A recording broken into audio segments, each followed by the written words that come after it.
It's the most prestigious weekend in all of racing, and we are here to break all of it down, but more importantly, the Coca-Cola 600, longest race of the season. We are ready to set you up for fantasy. We are set you up for bets. This is a long intro because it's a long race, but stay with us. We're going down the back road right now. It's a non-points race, but it is a short race. Checker flag. That's where all this race is.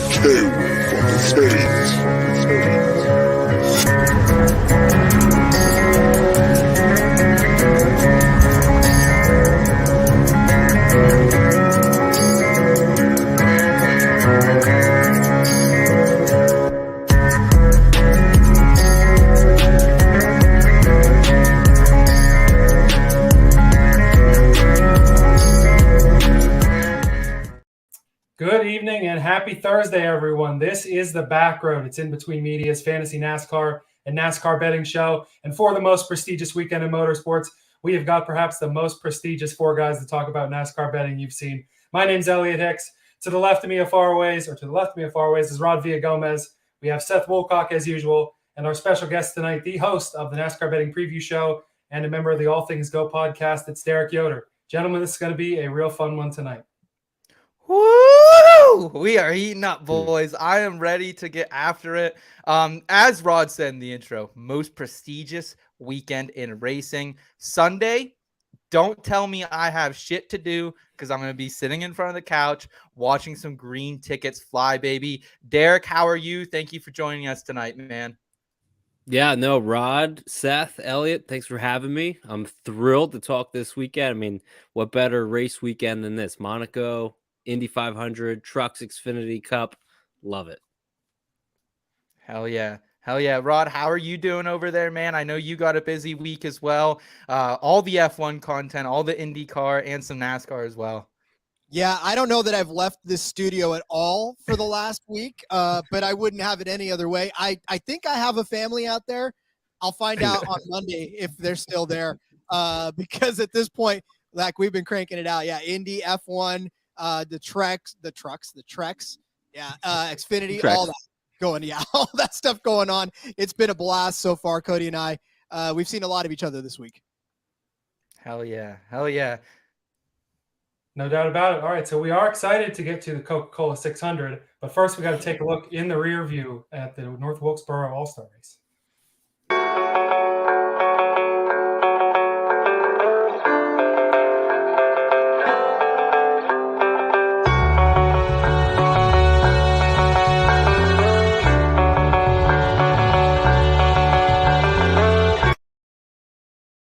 I'm sure that Coke was getting a little warm in my hand. I want to keep that cool for later. But all right, the All-Star Race at North Wilkesboro.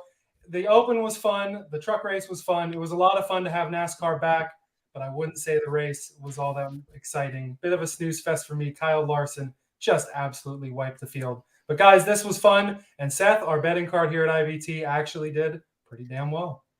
Man, I'll tell you what, last week's episode, I appreciate everyone who tuned in. A little bit of a shit show, had some connection issues, no Rod or Elliot, so I was forced to man the ship by myself.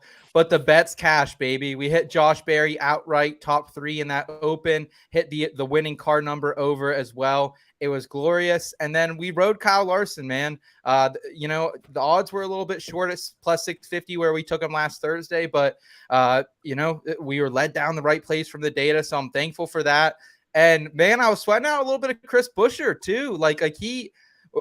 I was a feeling. It was more of a gut feeling than anything that he was gonna perform well. We had him on the 40-1 outright. We had him on a 4-1 top 5 ticket. And man, I was really impressed with Chris Buescher and just a fun weekend, man. I mean, talk about some great race fans down there in North Wilkesboro County. I think they really wanted that race back, and good to see all of NASCAR's stars in one place, man. Buescher led all the laps in his heat race, right, too? So that definitely felt a lot better. I know DW up in the booth was really on that 17 car. And how cool was it to have the original 3 back in the Fox booth also? Rod, Derek, How did you guys do at the All-Star race? I don't know if your cards were a little more limited than usual. I was looking at some odds earlier in the week, didn't find a whole lot, so I just kind of skipped it. But how did you guys do? I'll cede the chair to Derek. He is the guest of honor here. So how'd you do, Derek?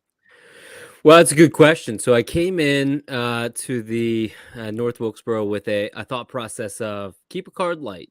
No need to get anything crazy. Well, boys, I'm a gambler, and I saw the open, and I was like, good opportunities here. Actually, was fading Ty Gibbs. So Josh Berry, I hit him on as a winner. Had Almirola and Priest, was loving that, and then I Nice. decided, well, I take that winning ticket and just let's throw it into the All-Star race. Well, I did not have anything on Larson.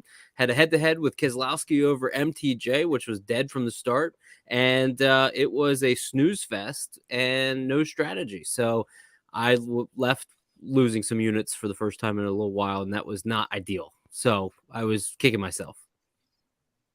For me, sometimes you have to kind of readjust your expectations as far as what a good race is. And I know that we are spoiled now in this age of stage racing, and and Cody and I talked a little bit about it on the pod, as far as sometimes we're in the moment and that's what we want. Like, we want the side to side, we want the battles for the lead, we want all that stuff. But sometimes good racing is just one guy killing the other guys. Like, that's what good racing is, right? You got to respect the fact that if this kid's fast, if this guy's fast, I say kid, he's probably not much younger than me, but if he's fast and he's dominating the field, like, you got to step back and say, man, that was actually pretty good. That was a good performance from that driver. I wish the rest of the cars would have had that much speed, but by and large, it was like, that's what it was. But as far as us, the betting card goes for us, we actually nailed the open. We both had said that Ty Gibbs and Josh Berry would be the dominant cars in that field. And lo and behold, they were. So, we had that circled. But then, of course, it's hard to predict that Kyle Larson is going to go completely bonkers on the field and run everybody off the track. So we didn't have too much of Larson. In fact, I don't think we had anything in Larson. But, again, it was not a Roman chariot race, but nor was it a kid's go-kart race where they were just going 5 miles an hour around a track and you're like, this sucks. And there was some good opportunity too. I saw a lot of people get on Larson live when he was kind of moving through the field on those freshies, and I kind of regretted I should have got down on him again because of that. So, Elliot, overall, tires weren't as impactful, I think, as we thought. Everyone was talking about tire wear. People wanted Harvick really bad because of that, and didn't really come to fruition. Elliot. Yeah, it was tough because of the way the cautions were going to play out there. We're going to have that mandatory caution halfway through the race. So tire strategy is going to be kind of weird. And you go back and look at some of those old races at North Wilkesboro, there were a lot of them where it was one dude waxing the entire field. I think they mentioned Jeff Bodine, the most recent time somebody has lapped the rest of the field to win a race came at North Wilkesboro. So we kind of should have been expecting this. But then again, a lot of our research is focused on modern day stuff, tracks that are similar, and not a race that happened in 1996, the last time we had racing at North Wilkesboro. But overall, it was fun. Some of us lost units, but it's the All-Star race. It's a lot of fun, and this is a great week to get them back. So let's not waste any time and look ahead in the horizon forecast. Hey, Michael, it was only 20% chance of rain. I think we got all 20.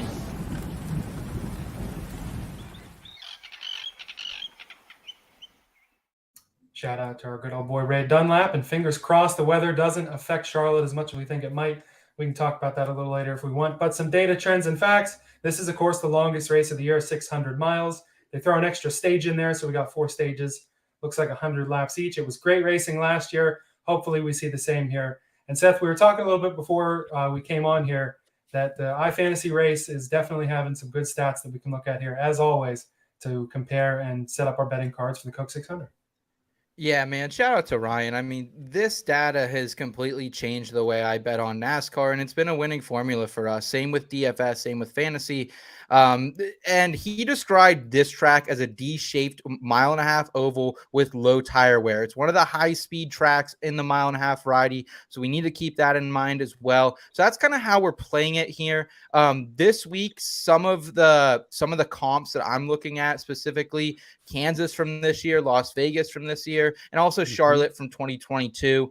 Factoring in recent performance, some Charlotte history. I do have some trends to go through, but Rod, Derek, any other tracks that you guys are considering? Because I did hear some people throwing out Auto Club as a comp and some other 1.5 miles as well. Yeah, I don't think I would include Auto Club necessarily or Homestead. Maybe a little bit too much of a high tire wear track. I think you nailed it with the Agreed. Kansas and Vegas personally. And what about the racing we've seen? We just talked about maybe how poor of a race it was, and it's an exhibition race, so I thought it was going to be a little bit more crazy. So that's why I had some friends over. I had a little party. It was just like built up for nothing. So when you look at this weekend, you look what the Gen 7 has done on this type of racetrack, and Toyota's dominated, from a winning standpoint of swept Kansas last year and already won there this year. So from a comp standpoint, that's where I'm at. Kansas, Vegas, and I think you can pull a lot, especially for this year. Yeah, I'm Rod, looking at anything those else? as well. Yeah, I'm looking at those as well, but also mainly, obviously, Charlotte, because this is a 600-mile race. And I mean, Cody Yeah. said it before, and we both kind of said that extra 100 miles from the normal, or even 200 miles, depending on a 400. That's a lot of endurance. And some drivers that we think are really good on mile and a halves don't have the endurance for this. So this is all about being able to stick it out for 600 miles and make it to the end of the race. Yeah, you Yeah. think about it nowadays, we barely even see 500-mile races, let alone 600 miles. So this is True. definitely an anomaly on the schedule. And usually we're targeting people who qualify very well, and 74% of the winners have come from top 10 cars, according to J-Ski. However, this is still a race that can be won outside the top 10, happens about 26% of the time, and 8% of that 26 happens outside the top 20. So if there's some bad qualifying that happens Saturday night, that's when we're going to see practice and qualifying. Might give you some longer odds and some guys to take some shots on. Since 2018, looking at teams individually here, we got Hendricks with 2 wins, JGR with 3, and Penske with 1. Harvick and Rowdy both have 4 runners up here, so something to keep in mind. Their wins might not be gaudy, but they could have been a little bit more. So those are some of the trends I found. Derek, anything else that you looked at or that you thought was interesting to note as we had 600 miles here in that Carolina heat? Yeah, I think one thing to look at, and you mentioned it, kind of from the historical standpoint, but what with this Gen 7 car since last year at Vegas, Kansas, and Charlotte as well. Charlotte last year, Denny Hamlin sat on the pole, won the race, kind of lucked himself into that one with a number of wrecks and wasn't necessarily the best car, still got the job done. But I'm actually looking at top 10 starters, somebody in the top 10 starting position. And with this car, I think will become victorious. So there's good pricing out there when they do the where will the winner come from position wise. So I'm looking at stuff like that. Okay. Looks like we got Rod's brother in the chat tonight. He's saying, I can't believe you guys are on when the Vegas Golden Knights are playing. I can't watch you and hockey at the same time, or can I? Hey, if you gotta hit pause, man, you can come back and check us out tomorrow. The replay is always available for you. Rye Cave's giving a little love there as well. We appreciate you, Rye. Rod, any final thoughts from you before we jump into tire tiers here? No, I mean, honestly, just the whole 600-mile fact. That's really what you have to keep in mind here. And obviously, like Derek said too, Toyotas, man, I'm a little heavy on Toyotas this week. I didn't mean to be, but when you look at the track history here from the last few seasons, kind of screams to you you got to go a little Toyota, because as much as I love it, I'm going to bring the guy up later. He's not going to win this race, I don't think, but I hope he does. So we'll bring him up later. And qualifying well is always a good thing. If you don't qualify well, you got 600 miles to make it up front. Yes, sir. So yes. True. Well, guys, let's go ahead. Let's cheers our rum and cokes here. Brought out the rum and coke for a night. Yes, sir. Let's make it cheers. And let's go ahead. Let's jump into some tire tiers.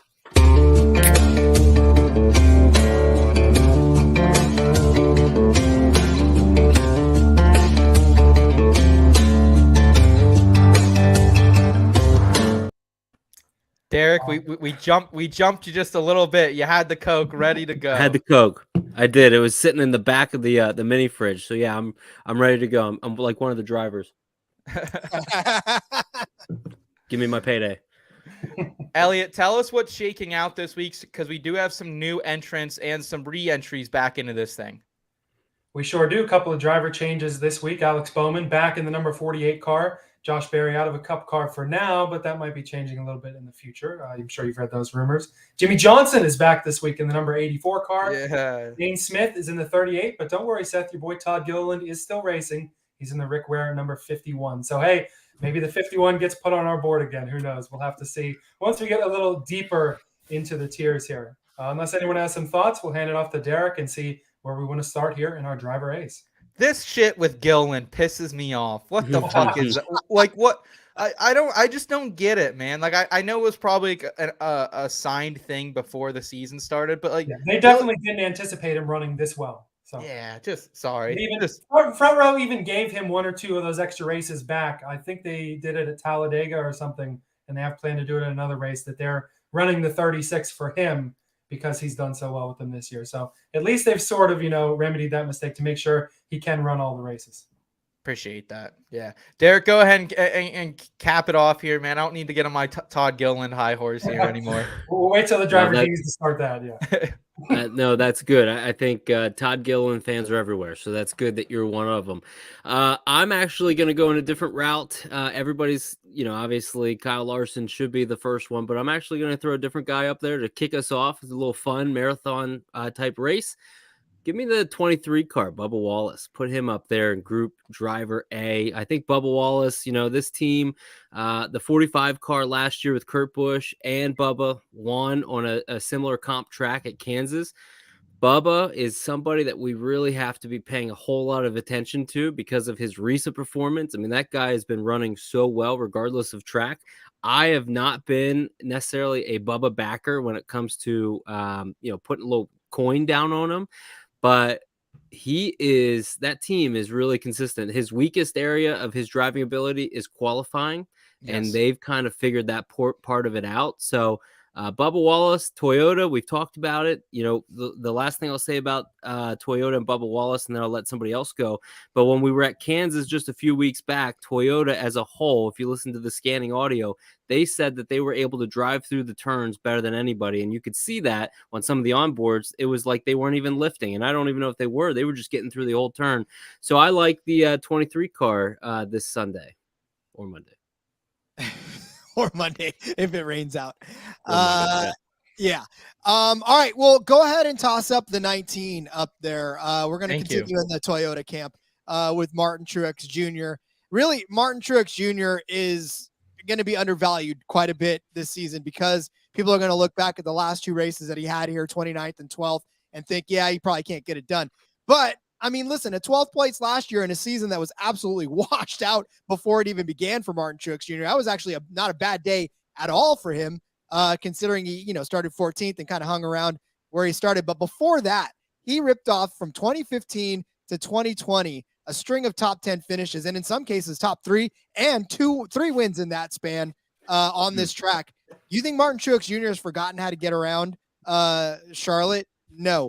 And he's rebounded his season quite nicely, actually, with a win at Dover in the last 3 races. So he's looked fast. I mean, obviously we know, Derek even said about it as far as Toyota is concerned. We're keeping our eyes on Toyotas.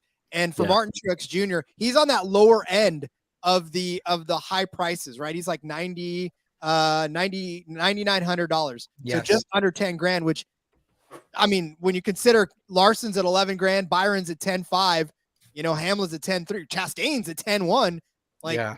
Give me the step down. Give me a couple more $100 to spend elsewhere and give me Martin Truex Jr. Love it. Yeah, I certainly can't complain about picking the Toyotas, but if it's not going to be a Toyota running up front, it's going to be one of those Hendrick Chevrolets. So, I mean, it's too easy, but I'm going to throw Kyle Larson up there. Seth, you knew where I was going before I said it. You had your clicker over the number 5 there. You're paying 11 grand for him. It's a very steep price. It's even steeper than the top price normally is on DraftKings, but I have the feeling he could be worth every single penny of that in DFS. 3rd in total speed ranking at these tracks. He only was 13th at Charlotte last year, but I have a feeling he's on a hot streak, obviously. Won the truck race at Wilkesboro, won the Cup race there. He's feeling good. He's feeling hot, and he'll run up front for sure in this Coke 600. We got Rye here in the chat saying MTJ overrated at this point in his career. Glad he won a race. Sorry, bud, you missed the boat on the MTJ hate. That was in the beginning of the year. Yeah, that's that season win total under I clicked that I'm regretting already. But Yeah, I'm with you guys. I do just want to echo, like, these are my 3 top guys. You nailed it for me. I'm going to talk more about each of them individually here, but like those are the 3 I'm building my lineups around, specifically MTJ and then paying down for Bubba in my driver 2 slot. I love that strategy. If I'm not rocking with one of these 3, though, it's got to be the number 11 car, Denny Hamlin. Guy's starting to heat up. He's starting to figure it out. And he is the defending champion. He's a Coke driver. And at the end of the day, this is a guy who over 1/3 of the time that he visits Charlotte Motor Speedway in this race, he walks away with a top 5 victory. So I think it's very safe for a price tag of $10,300. Back to you, Derek, here with some more driver A's. Yeah. So the one thing I didn't mention with Bubba was his price point at 8,300. I don't think that's a bad start, and it's a marathon race. It's a long race, so that's another reason why I liked him there. For the next guy, let's put the 9 car of Chase Elliott. I really think Chase going back to a race like this. He's a Coke driver as well, but I think Chase and the 9 team are really starting to. They're going to figure out their stride, and we're getting good prices on them. Double digits. I think it's 10-1, 12-1 right now. At Darlington, it was a little bit worse. If you remember back at Darlington, even though it's not a comp track, but it's at least a performance element, in practice, they were first across the board. It was just a bad qualifying run that got him to 22nd, ultimately finished 3rd. And I really think the 9 team, we know HMS has been strong all year. So give me the 9 car, former champion in the series, one of the best driver crew chief combos. I talk about that a lot, especially at events like this, where you really want that synergy to really, kind of come to life. So Chase Elliott right now being priced at 9,700. I'll take it. Okay. Rod.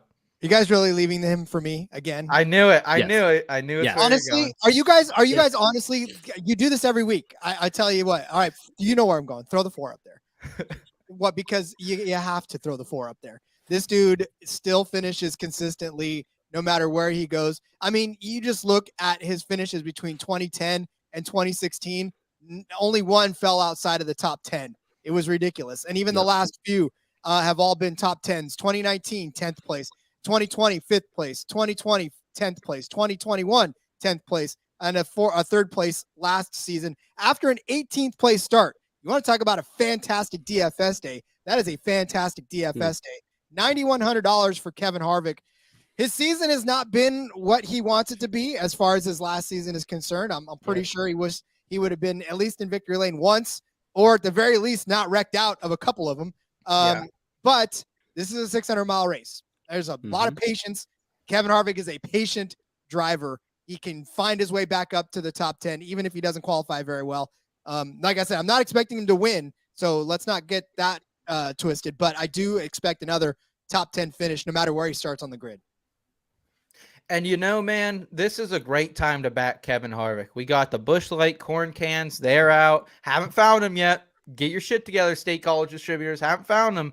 Also, haven't found the Busch Light Peach, but we got that out there. So vibes are high around the Busch Light camp. I'm with you here, Rod. Elliot, up to you, man. Unfortunately, no Busch Light drivers left on the table.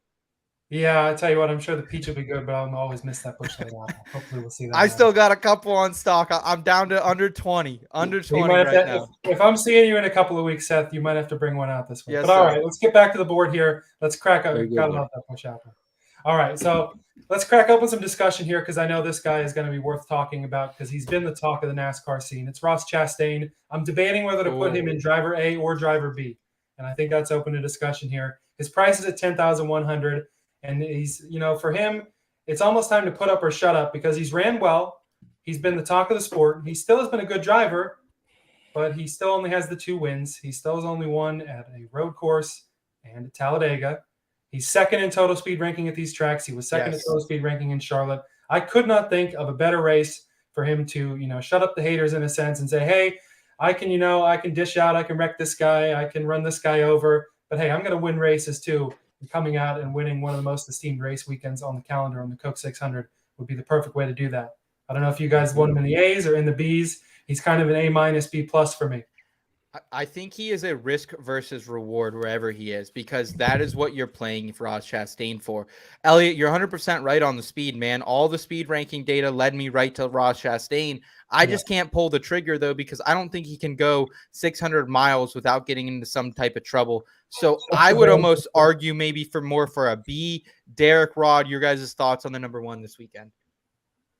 I think where you have him is correct. I think having him in the A, his speed metrics are there.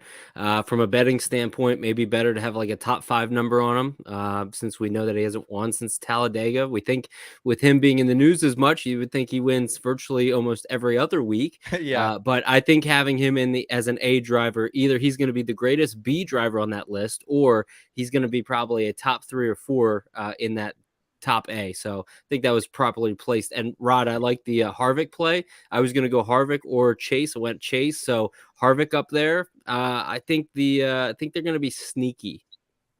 Yeah, I don't know how sneaky you could be for Kevin Harvick. I know that that top 10 finish True. is all but assured, but I get True. it. Yeah, he hasn't been necessarily as bold lately as promised. But as far as Chastain is concerned, I mean, I'm leaning more of a B, only because from a DFS standpoint, okay. On this track, he has not been that great. And of course, he hasn't been in the greatest equipment up until now. But as far as DFS play is concerned, I could probably see him as a B+. Last year, he started 22nd, finished 15th in the one car, led 153 laps. So that's a good DFS day. But even still, I don't know. The last race at North Wilkesboro showed me that he got his tail whacked pretty hard. And I don't know that takes away from your aggressiveness or if that tames you down a little bit, but we may not see balls out Ross Chastain this race. We may see conservative, more let this guy pass because I don't want to piss him off, Ross Chastain. And I don't know if that's the Chastain that's going to win races or even compete to win the races. Okay. All right. Point. We'll leave him an A there. We got a 2-2 draw on him, so we'll leave him an A. And I'll start the B's out with a guy no one's talking about right now. All the hype around the number 12 car has faded this season, but Ryan Blaney comes in at a very sneaky price of $8,400 on DraftKings. Overpriced on Fantrax. Fantrax, get your shit together. I'm not paying premium dollar for Ryan Blaney, but I will pay $8,400 in my DraftKings lineups. And this is a guy who is actually pretty good at these mile and a half high speed tracks. 7th overall since 2022 in average speed ranking since then.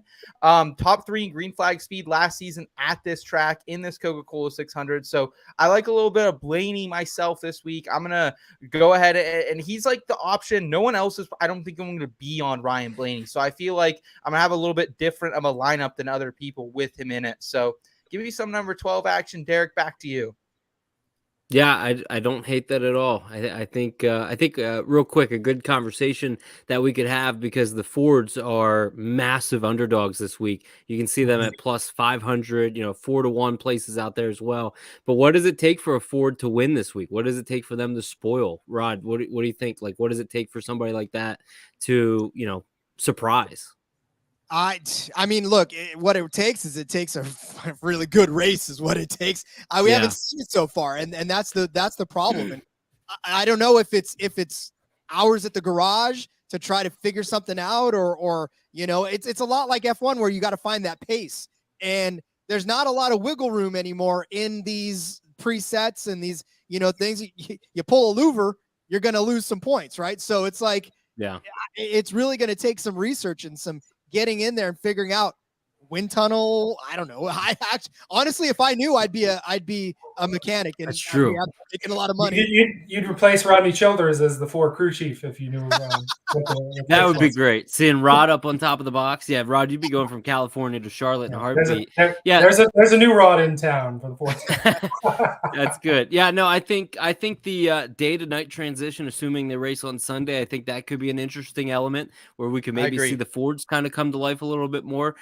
So I'm actually going to go with the guy, the 6 car, put him up there. The 6 car, that team RFK continues to make tremendous strides. Now they are establishing themselves as a top 10 team where maybe at best they're getting a 6th place finish. They're not really getting 5s, 4s, or 3s, but I think they're pretty darn close. And at a place like this, you could even make the argument like Harvick, at a place like this where longevity is key and, it's a marathon, not a sprint. Somebody like Brad Keselowski, who's multiple wins here, knows what it takes to get it done.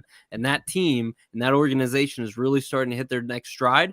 I think I like the 6 car and whatever in his price point. So I know I'm kind of going a little bit more medium, not really chalk, but you can get some good value on a guy like him. And he's right now, his salary is at 8,000. So love that. He's got a couple wins here too, man. Yeah. Love it. Yeah, that's where I was going too, actually. So that 6 car, you pulled. See, this is what happens. I like it, Rod. I'm always one car behind. I'm always like, oh man, you told my Except with Harvick. Yeah, well, you guys leave them for me every time. I swear, that's what you guys. We have to. It's the bylaws. It's the bylaws. All right, well, fine. Throw another Ford up there, and that's the 14 of Chase Briscoe. He is. We've been really low on SHR about the past few months, honestly. Well, Harvick, of course. And listen, I know this because I've sat in the hot seat while Cody has gone off on Chase Briscoe week after week after week, almost to the point where we have to bleep it anytime we say his name. But you're welcome. Listen, this could be a spot where he gets it kind of turned around. I mean, Chase Briscoe has been lagging, and Stuart Haas outside of Kevin Harvick has been lagging, but he finished 4th here last year, so maybe muscle memory kicks in. This is a long race, as we've said, so these guys aren't going to try to go all out right away because they know they've got to pace themselves for 600 miles. I'm just saying, like, he's going to be slept on. Everybody. Oh, thanks, Rye. We'll see about that. But I just think, again, from a DFS standpoint too, I don't think a lot of people are going to be on him because they're going to look at his past performance and go, yeah, no, Briscoe's out this year. I'm not necessarily feeling him. But at 7,600 rather, it's pretty good to have a 30-point fantasy race average. So it's not terrible. But I mean, again, I think this is a race where he can get it turned around. Will he finish 4th again? Probably not. But if he starts kind of midway through the field and works his way up to an 8th place finish, 9th place finish, I don't think you'd be too disappointed at 7,600. I mean, I was surprised with how he ran last week at North Wilkesboro. I was blown away. I mean, everyone was fading him coming into that race, honestly, and he showed up. And it's a different track, but Briscoe's been hot and cold, so I don't mind that play. I was honestly eyeing him for later in this tier, Rod. So Rise with you. I'm with you a little bit as well. A little Briscoe love here. Elliot, anything a little less gross maybe for the second tier?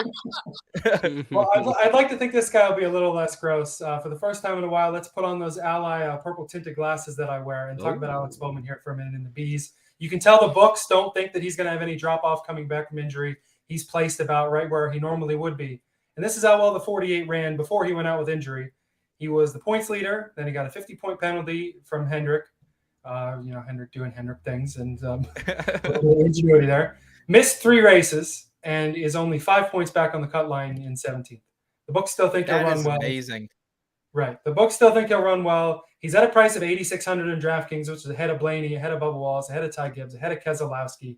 Josh Berry ran well in that car. He kept the seat warm. And Bowman at the beginning of the year was a top 10 machine, and I see no reason why he won't go back to being exactly the same way now that he's back. I love it. No man. commercial for Bowman. They had Chase's back, but no Bowman is back commercial though. We'll see how that affects the ratings.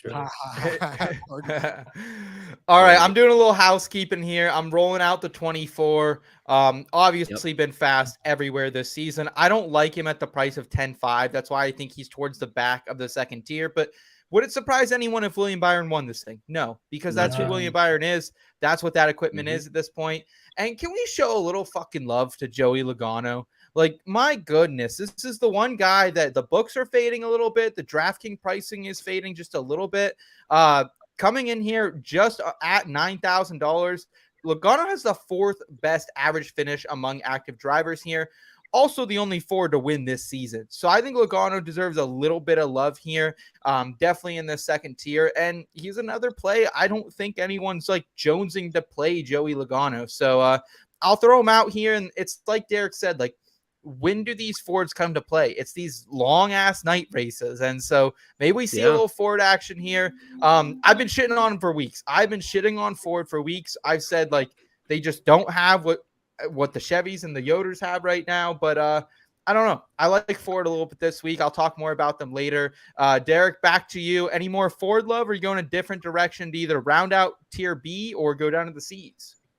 Let's round out B, and we'll go with Christopher Bell. I think Bell is a guy, he's robotic. He is the 20 car, and he's one of those guys that, just is there in the end. He's not sexy by any means. He's not going to go out there and do anything like Martin Truex Jr. did years ago, where he just led all these laps. He's going to be there when it counts. He's going to get the car right. The team's going to get it going. If he has a bad pit stop or has a pit road penalty, he's got plenty of time to make it up. We all know that him and Denny are notorious for stuff like that. And this year, Kyle Busch. So, yeah, I think Bell, tremendous guy to have rostered, because that he's going to get it. He's just going to be there. He's going to get you a lot of points, and is not one to have. He's not accident prone. Yeah, certainly. So a little Toyota there, love there here, Rod. You're back on the clock. Do you want any more B's, or should we work our way to the C's? I can't believe I'm putting him in the C, which, by the way, you stole my driver again. I was one short. We are. Swear to God. We're on this it. Four-person thing- We're used to 3 here. Love The it. extra one is throwing you off. I love it. We're not doing 4 ever again. So listen, the driver C, I can't believe I'm starting him out. Put the 8 car up there in driver C. But what's crazy is that it's Kyle Busch. I mean, if I told you that a driver had a second place finish, 29th, a win, a third place, a fourth place, another 29th, a second or a third and a second place finish, and he's in a C category, then you would be absolutely like, nah, how is that true? But it's Kyle Busch, and that was his stats from the last few races at Charlotte, right? A runner-up last year even at this track. $9,500.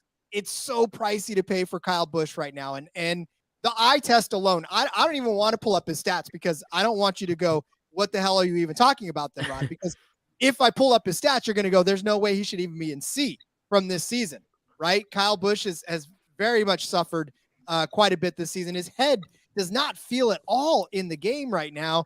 And especially last week at the All-Star race, where he all but checked out. Like, literally, it was crazy. And I say this, and he's still won 2 races this season. And yet we're still saying that Kyle Busch has not done great things this season, even though he's pretty much locked into the playoffs. But I don't know. It's a weird vibe from Kyle Busch. I still think he's going to have a good day. Obviously, he knows how to get around this track. He finished 7th at Darlington last week. Won Fontana, right, which we don't really necessarily equate it to. But again, he's 35th at Kansas. That was the last one because he got wrecked out of that. It's just been a rough run for the 8 car. And as much as I want to roll out a bunch of lineups with him, I may have one just in case he does bust out a pretty good day. But he's a C driver this week. All-time active driver aside from Jimmie Johnson in laps led. So this is a pedigree pick. That's what this comes down to here.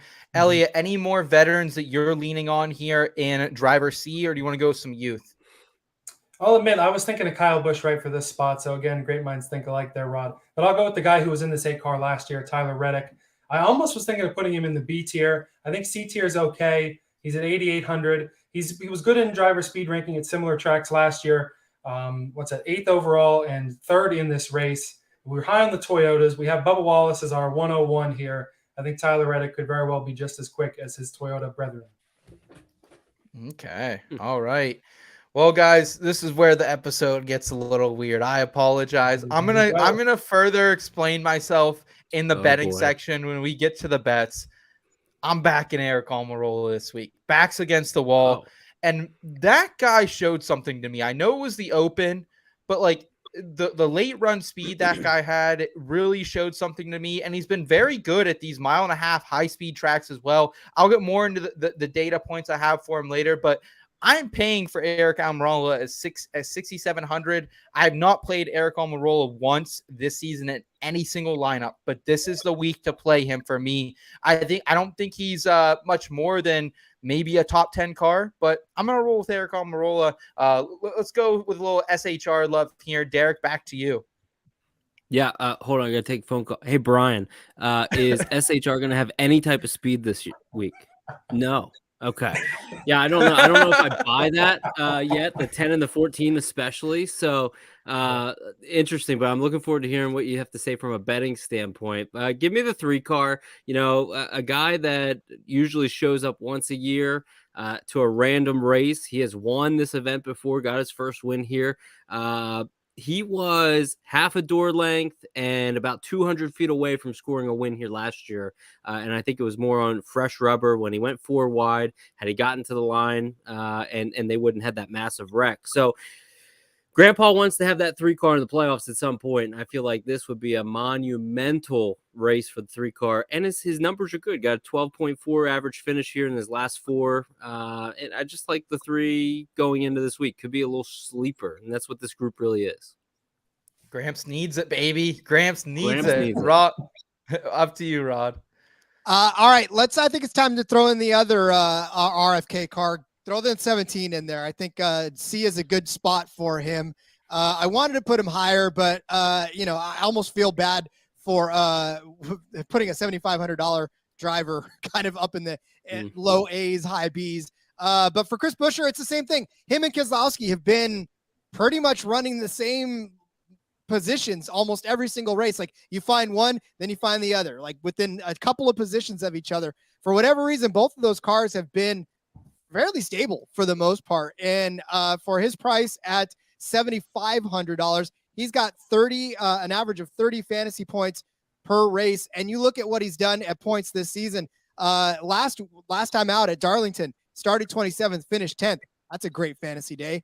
Started 28th. The Bristol Dirt finished 18th. That's another good one. At Austin, started 32nd, finished 8th. That's a fantastic day. Las Vegas, not very good, 18th to 21st, but he didn't really lose you too many points in that exchange. So yeah, I mean, it's a good solid run for fantasy purposes for Chris Buescher, and I like him in that C range. That's not bad. All right, so this bottle of Coke I pulled out a couple times. This is your hint for my next pick. This is Coke from a glass bottle. It's got a different formula. It was manufactured in Mexico, and so was Daniel Suarez in that number 99 car. Better rankings than I thought for speed ratings at tracks like these. Top 15 overall, and he was 3rd or 4th, if I can find him again. He was 4th last year in this race in total speed ranking. Again, I was higher on Chastain, at least depending on whether he's crazy enough to be able to last the 600 miles consistently. If he can't, Suarez being able to get a good run out of it, very possible. All right. This is an unpredictable track. Like, let's be honest. This is not a super speedway, but last year we saw 17 drivers exit this race early. I think we see something similar, and I'm going to take a guy who had a top 10 in that crazy finish last season. Give me some Michael McDowell, boys, 5,700. I mean, talk about a guy. I mean, he was ready to throw hands at that All-Star Open last weekend. I loved seeing Mickey McDowell dice it up with Ty Dillon. Ty Gibbs. Might have him to thank for the Barry win, though. I think Gibbs is probably running away with more for McDowell. Yeah, absolutely. So this little payback, this is showing some love from last weekend. Let us cash in that Josh Berry ticket outright in the All-Star Open. So yeah, give me a little Michael McDowell here, 5,700. If I'm throwing darts at the bottom of the board, there's no one I want less or more in that sub 6K tier than a little Mickey McDowell. Derek, how do you feel? How do you feel? You like it? Well, I like the name. I don't like necessarily. I mean, I like the name. I thought that was clever. I'm gonna steal that at some point. But yeah, I mean, I think when you get to the driver D and F group, it's kind of the hold your nose and wish for the best. So, I'm gonna kick off the group D if you don't mind. I think that would be a little nice little spot here. So. Don't steal him. The only one I'm going to steal him. I'm going to steal Ty Gibbs from you there, Rod. I can have him. So give me Ty Gibbs, double duty this weekend. Still a young driver. He's raced at Kansas now a few times.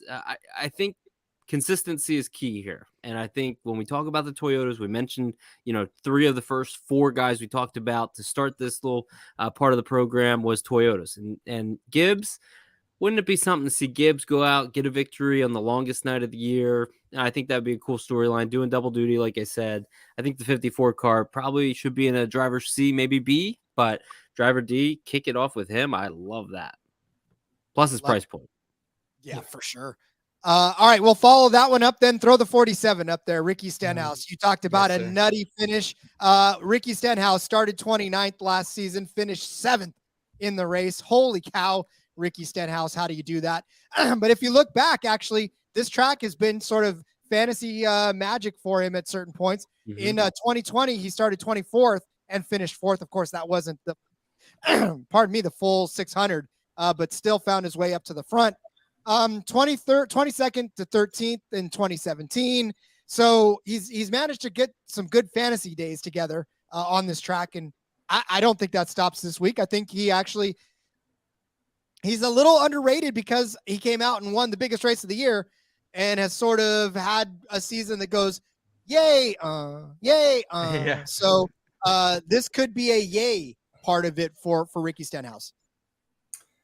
Yeah, Rod, that's a good pick. When I was looking ahead to see who I was picking next, I'm looking over at the board here. Stenhouse 18th in total speed ranking, which for a driver D is not too bad. And plus, you got to have some moxie sometimes to make it through the 600 miles. Ricky Stenhouse has been around longer than we think. So he in that 47 car doing better than we expect will not surprise me at all. Another guy that I think needs to start doing better than we expect at him is Austin Cindric. I mean, he's down there in the price points with, Jimmie Johnson's ahead of him. Ryan Preece is ahead of him. He's down with Jones and Allmendinger and Haley. It's just, I'm not nearly as high on the Fords as you guys are. Then again, you guys make a bit more coin off of this than I do, so maybe I should lean that way as well. But Cindric, we know he's in good equipment. We know that he's a talented driver. He just is still working on putting it all together, only averaging 16 fantasy points. Again, he's a tough play, but I think he's worth throwing up there in the Ds. Man, I've tried to back Austin Cindric at different times this season, and anytime I do, it's dog shit, man. I said this last week, but there has not been a more disappointing driver this season, in my opinion, than Austin Cindric. Hopefully he turns it around here. The price tag makes sense there. Boys, I finished the rum and coke. We're on to the Busch Lights, which mean I'm getting a little frisky here in the second half of the show. Let's go with the number 84, baby. 84. I am going Jimmie Johnson here. You want to talk about a decorated history at this track. Why does he want to race this track? Because it's one of his best tracks ever. The guy is the only car that's ever come from starting 37th to winning this track. Like Jimmie Johnson is a clinic here. 9.8 average finish. That is the second best among all active drivers, and that's over 37 races. This isn't a fluke here. 22 top 10s. That's a 60% top 10 rate for him. Second most in all-time laps here. Non-mun actives, but just in general. This is a Jimmie Johnson track. I know it's tough to trust Legacy right now. It's so tough. And I tried to back Noah Gragson a little bit, Noah Gragson the last couple of weeks, and it has not come to fruition. But give me a little Jimmie this week. I'll take the price tag, $6,900. People like Rod and I are going to want to play him, but I'm all right with it, man. Give me a little Jimmie John. See, my thoughts with Jimmie here, all those stats, they're all great. They are all before he went and ran IndyCar for a while, and they were all in that number 48 that a different guy is certainly. Legacy has been hot garbage all year. It is tough to trust this guy just because the cars have not been any good. He's been out of the car long enough. He's DNF'd in both of his races this year at Coda. Well, Coda was some bad. He looked good at Coda ended Daytona. Yeah, he was fine, but they both got involved in wrecks, both DNF'd. And even when he ran well here at the end of his career, he still finished at the back. In 2020, one of those COVID Charlotte races, I forget if it was the Coke 600 or not, crossed the finish line second, failed inspection, ends up last. Tough to trust Jimmie. I know it's tempting. I know it's tempting. I know he's got the pedigree. The end of my point. All right, Jimmie slander's over. Go right ahead, Doc. Elliot, what do you got? What's going on? Elliot, were you a Jimmie Johnson fan when he was in the 48 Ally, or were you always a Bowman fan?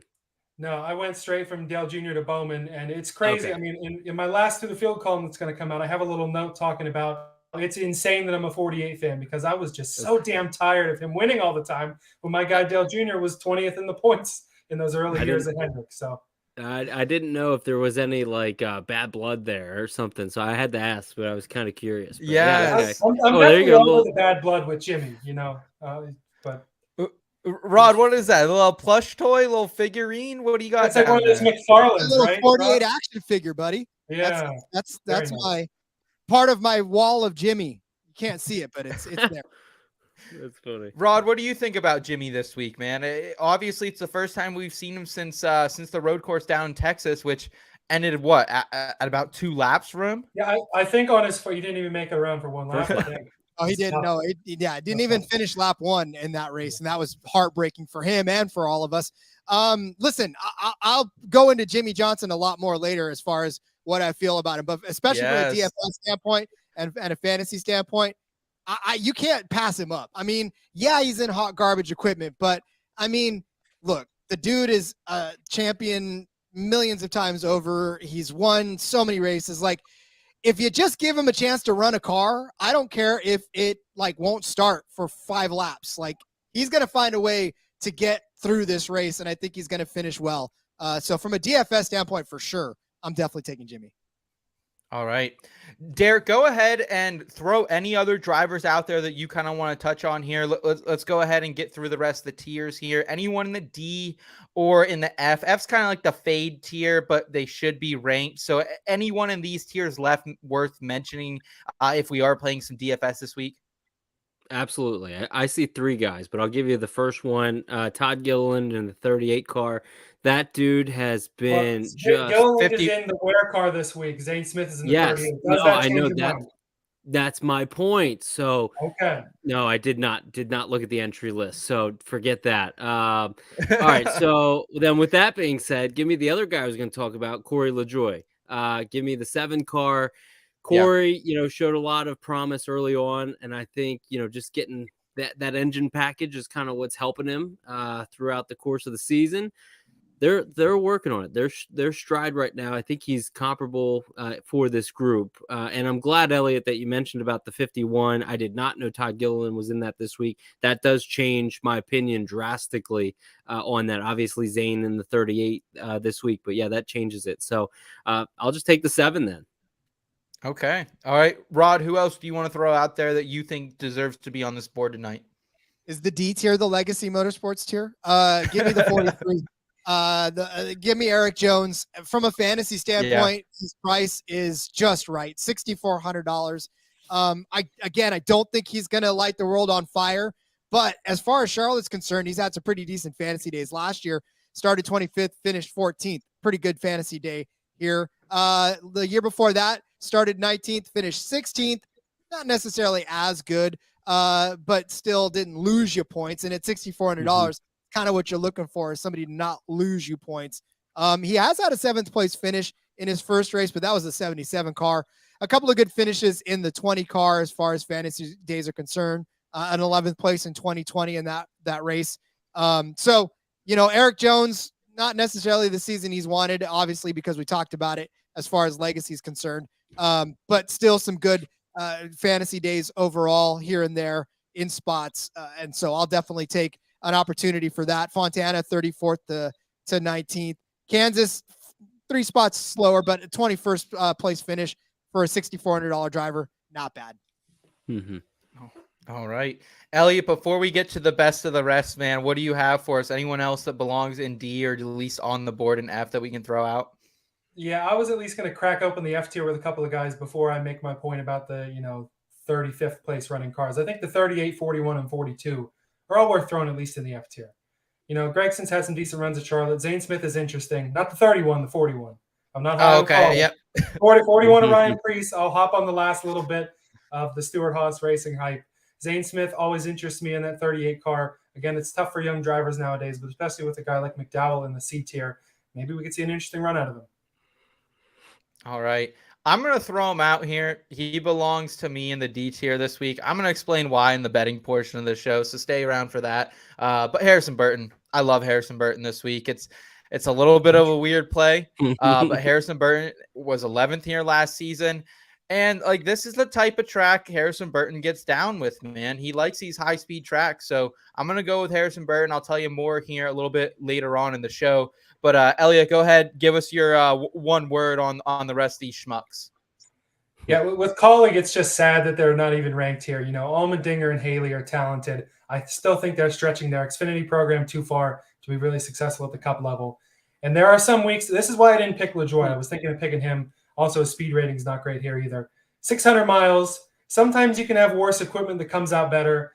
Over 600 miles at Charlotte, it's not one of those weeks. Not that you really would ever touch the 15 of Yaley, 51 of Gilliland. You know, Derek, as soon as you knew Gilliland was in the 51, completely off of the talented driver that we've hyped up. And then, of course, 77 of Ty Dillon. That's all just as much a driver issue as it is an equipment issue. And the 78 of McLeod. There's just even on the weeks where there's even slightly a little bit of value for them, the Coke 600 is not one of those weeks. Yes, sir. All right. I love it, guys. Let's go ahead. Let's get into the betting portion of the show. I want to thank everyone for tuning in tonight as well. The IBT family has been awesome these last couple of months, and tonight is no different. So if you guys are new to the channel, give this video a thumbs up, subscribe, come back and hang out with us again. Make sure you guys are plugged in with Derek over there on Twitter Spaces at Derek_Yoder. Is that correct, Derek? That's correct. All right. I mean, and Derek Yoder. Tell us. Yep. All right. So, and Derek does his Wednesday night Twitter Spaces. Awesome to listen to. The whole community is involved with that. So get involved with that. And he's got all his other content as well. Guys, let's go ahead, though. Let's get into the parking garage props and maybe the best drop of the night.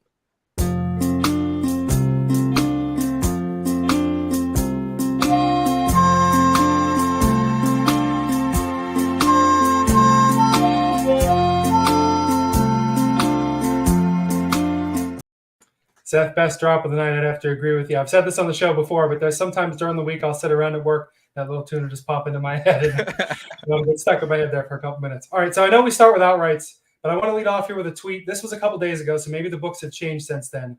From Ryan Stevens, Win the Race, who's been on the show before. He says that the top 3, 5, and 10 markets are the worst he's ever seen. Why even list them? Just right. We don't want your business. You know, I haven't looked at the books before today. I don't know if things change that drastically from, Tuesday, whenever this went out, to today. But I guess we can kind of group outrights into this also. Is that what you guys found in these books, or what are you thinking? Like, the issue with the top 10 market specifically, I think, is absolutely shit this week. And I think why I say that is we've been able to take advantage of books like FanDuel and books like Barstool that have kind of given us some wiggle room. And their shit this week, they're worse than some of the other top 10 markets like on Caesars and DraftKings. So I'm with, I think everything Ryan said is correct. That's why I'm going, like, I'm tossing loogies this week, boys.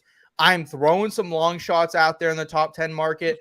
I'm doing it in the outright market. Like, that's how I think you have to approach this week. It's going to be a little bit of a dicey race. So that's how I'm approaching it, is throwing some fucking loogies out there, seeing what sticks on the wall and what doesn't. Rod, how did you feel about it? Because I was just downright pissed off when I first looked at these books earlier on this week. Well, because we always look at them like a 2. As soon as they come out, we're always on it, right? And that's when we put out the show, is when they first come out. And it was a little tough because, to me, some of the head-to-heads weren't all that good. Obviously, like you said, top 5, top 3 markets were not even really existent at that point. Caesars didn't really have them up at that point. So for me, it was kind of like pulling teeth to find something I really liked.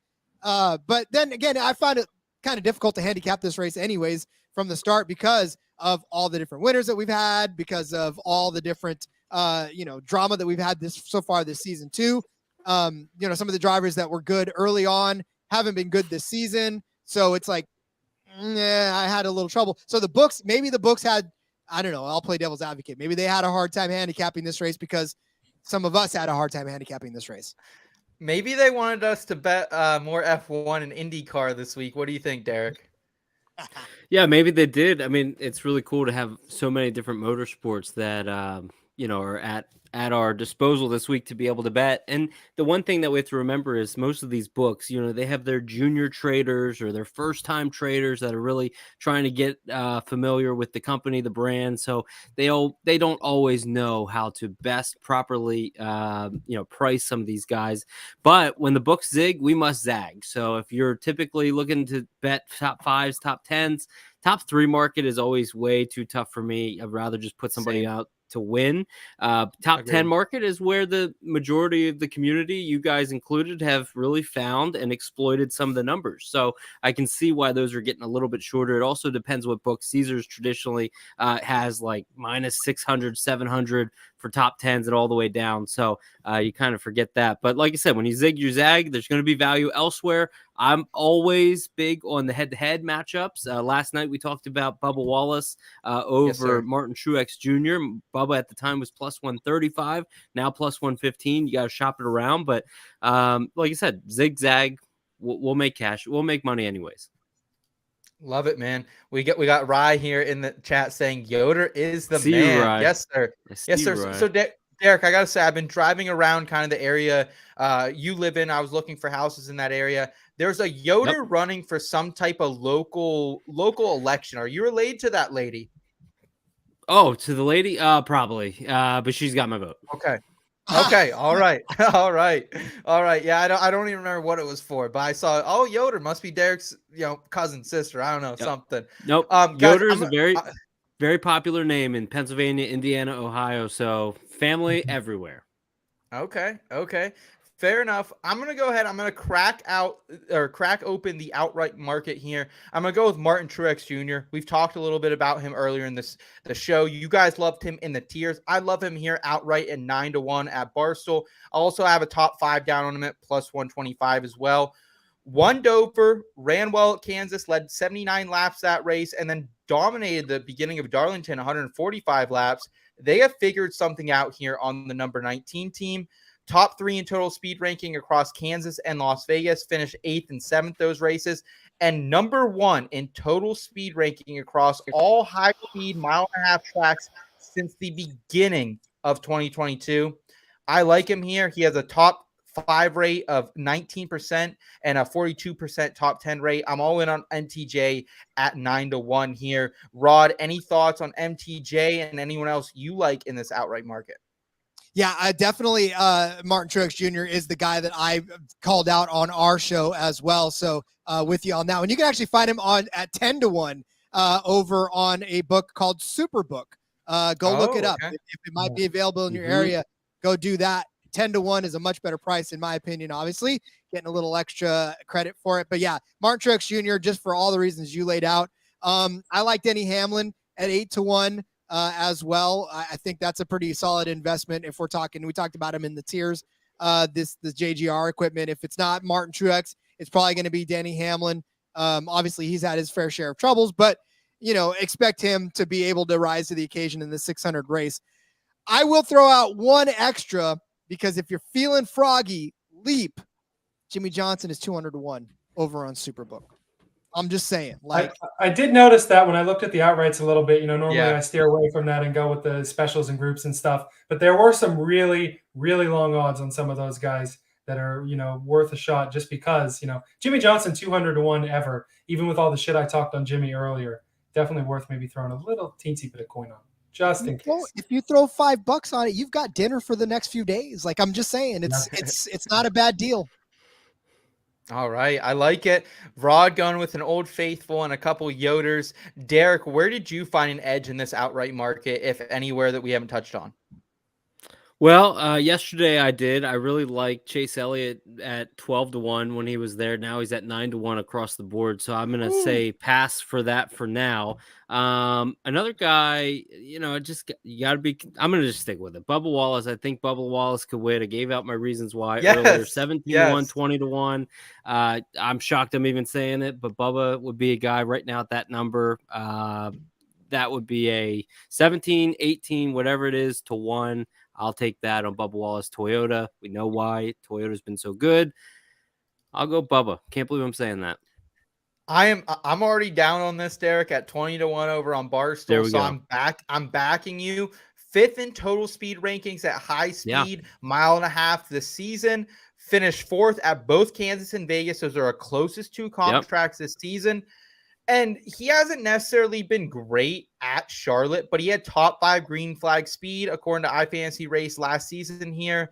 And what I like specifically about him as well is these mile and a halves at the high speed tracks. He has been great 4 out of the last 8 high-speed mile and a halves, he has been a top 5 car.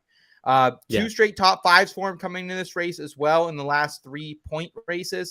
And I think something to consider as well, like I have the outright on him, but I don't have him in it. Normally, whoever I lay an outright on, I also put a top 5 on, but I don't have Bubba because I kind of think it's almost like it's like a checkers or wreckers type thing. You know what I mean? Like he's going to get frisky at the end. He might lose it, but I think at 20-1, I'm laying coin down. I'm locked into there. So I'm with you, Derek. Elliot, any thoughts on our outright plays or anything else that you're tempted to sprinkle on maybe?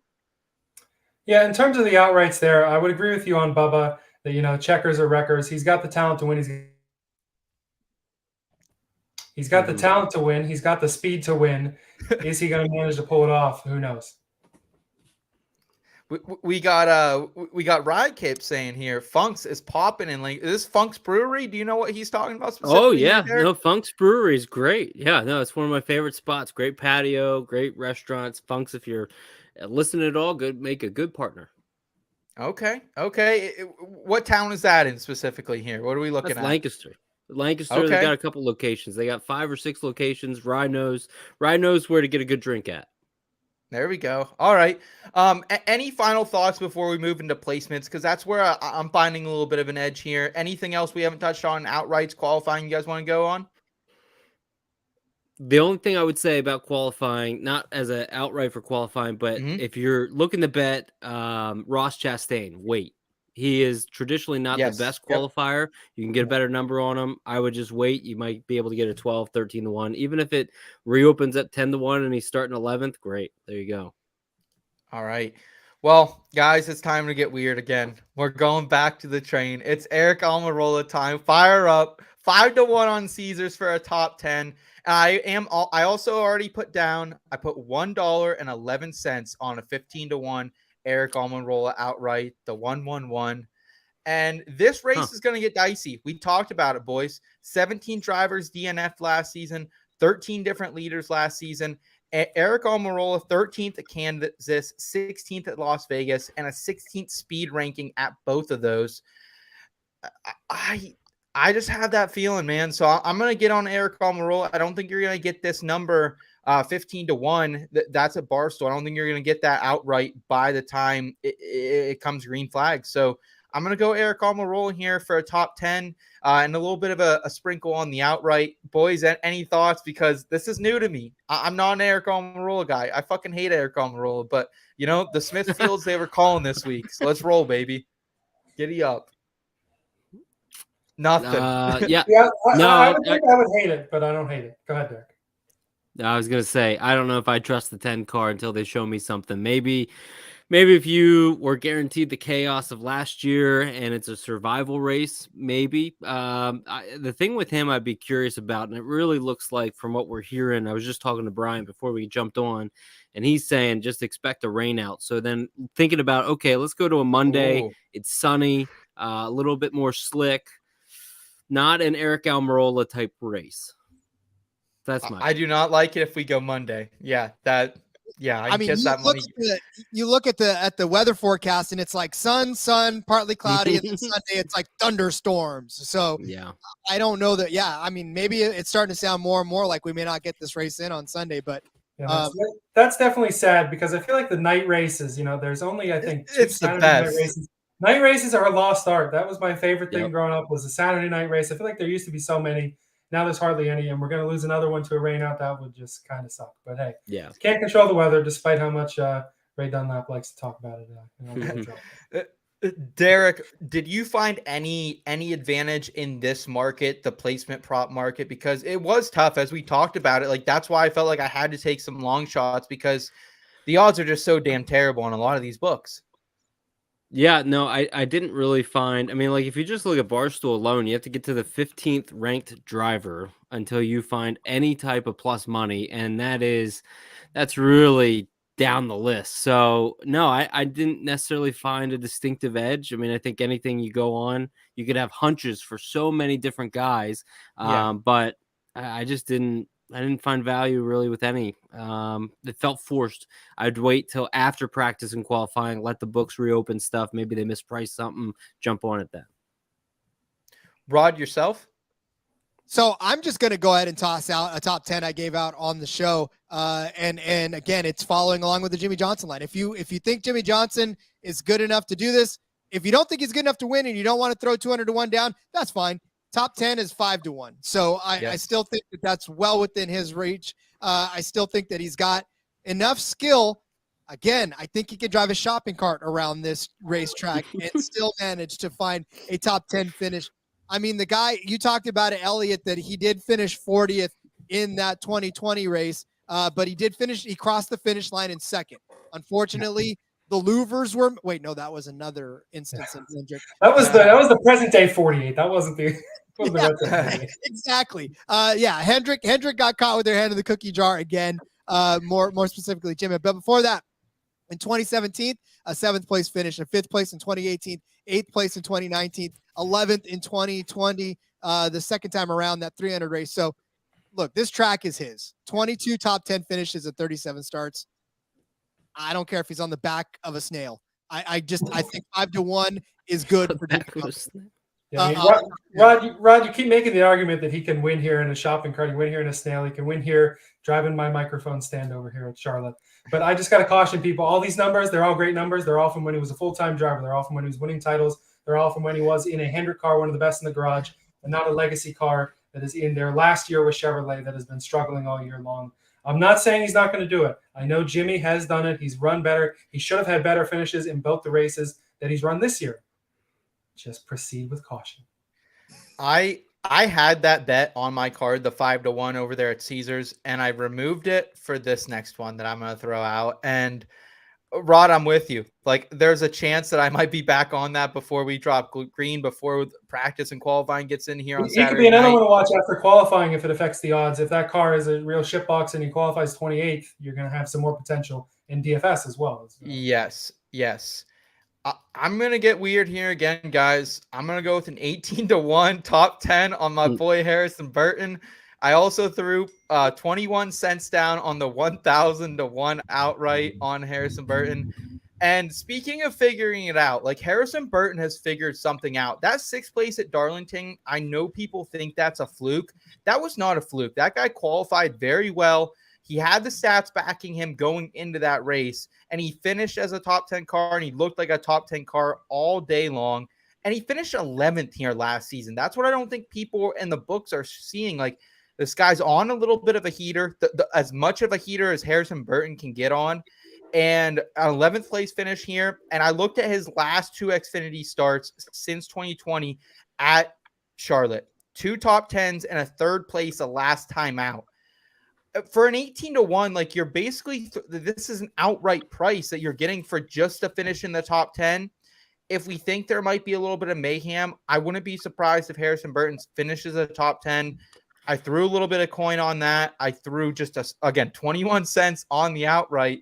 But if any of those hit, man, we're in the green this week. So I'm back in Harrison Burton. I'm getting weird here. Derek, I can tell that you don't love it, but any thoughts here on Woods Brothers? Could they bring it home Memorial Day weekend, baby?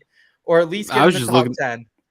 I was just looking to see if you moved the markets, and it looks like you did with the top 10 number. It's no longer 18 to 1. It's 11 to 1. So that the price point that you got on there and the 21 cents that you put on whatever his outright was. I mean, yeah, it's a race. We have to remember this too. Like, it's a race that has seen a lot and produced a lot of first-time winners. So although he's in a Ford hasn't been the best, but anything can happen. We saw, I was at my first Coke 600 I was at. David Gilliland won that race. There was a lot of rain. There were a lot of different issues there, and he won. I think you're thinking of David Rudiman in the 00 that rain out in 09. Yeah, I was there. Yep. So that was a wild one. So, I mean, anything can happen. Austin Dillon got his first win here. Jeff Gordon years ago got his first win here. So the list goes on and on with first time winners. I'm trying to pump you up as best I can. You are a friend of mine, so I'm trying. Hey, if there's going to be rain, let's get halfway there. Maybe the 21's out front, right? Yeah, exactly. And even if he's just sitting at 8, even if he just is sitting in that top 10, 18 to 1 ticket on him, I'm glad to punch that. Let's go ahead, though. Let's move into head-to-header groups. Rod, anything you're seeing in this market? head-to-head groups or specials that you want to throw out? I know you always have a couple wonky ones that we like to get down on. Jimmie Johnson versus Jimmie Johnson versus Field. Give me Jimmie over the field. I don't care. Give me Jimmie Johnson over a pack of snails. Like I said, I'll take that as well. That's a good bet. I like the Brad Keselowski over Ross Chastain in this instance. I just talked about Ross Chastain's stats from this track earlier, and we talked about Brad Keselowski being sneaky quick on this track as well. And to me, Brad Keselowski is at plus 210 over Ross Chastain. Yep. He's at plus money in this matchup. Wow. And okay, again, I'm just feeling like when you get called into the principal's office, right? You lay low for a couple of periods. You lay low for a day or two before you get back to your antics, right? You're not spray painting the locker room the next day, right? You're basically laying low. Ross Chastain has basically been called to the principal's office. He's got his hand slapped. I'm not saying he's not going to go out and be aggressive. That's not how Ross Chastain is, but I feel like there's a little bird inside of him that's going to be saying when he gets into a situation where he knows he either pushes it or he doesn't, that little bird's going to say, knock it off. And he's going to back off, right? And he's probably going to let a few more cars pass him than he normally would just to stay out of trouble for a little bit. So I just think in this instance, Brad Keselowski doesn't have that going. He can push full out. He's done well at this track before. And I think he's going to finish better than Ross Chastain in this. I fuck with that, man, because I don't think Ross is, and even if Ross does start pushing his luck, he might not make it to the end of this thing. I think Brad is the better long run car, at least in this battle of nutrition here. Derek, how do you feel about that one and anything else you're on in this head-to-head group or specials market? Well, I think with that one specifically, I know we were talking about Caesars and, their top 10 pricing is never great. But with the one thing Caesars does really well, and you highlighted it, it's price dependent as well. But that Brad K, I think that's a good play because of the price, plus 210. And the really cool thing that Caesars does is, Denny Hamlin talked about, it's a lot of fun to watch the bracket system kind of play out. These are the bracket matchups right here, some of these that they listed. So I like that. Like I said, I mentioned it yesterday. I like the Bubba Wallace over MTJ at plus 135 as I kind of look over the rest of the list right now, what the numbers currently are. There's really nothing yet that pops off to the page. The only one that I consider, but I'm not going to take it, so it is a lean, would be Ryan Blaney at plus 105 versus his teammate, Joey Logano. Joey and Paul Wolf are traditionally great. I talked about it earlier. The crew chief driver combo, they're great strategists. Rod, you talked about in the pod with Cody this week, Ryan Blaney is getting great finishes, and we kind of have to pay attention to that. So he's not winning, but he is getting good finishes. So long race, plus money, Caesars, maybe, just maybe, it's a lean, but maybe that would be a good matchup I'd like. I like it. I like it a lot, Derek. I'm going to go ahead. I did not find anything in the head-to-head or the groups that I really liked. I thought there were some tricky ones that I wanted to go with, but I'm going to be smart here. And I'm going to take a little bit of a longer shot again here on Ford to win this race here. The stars come out when it's nighttime, baby. And plus 525 on Caesars. It's just way too big of a line to not get down on. I don't think we've seen any manufacturer bet with this long of odds in NASCAR all season long. I can't even remember last season seeing anything this long as well. I've already talked about a couple Fords that I like long shots. Harrison Burton, I like Eric Almirola. We've talked about Brad Keselowski, has 2 wins here. Harvick has multiple wins here, a 25% top 10 rate here.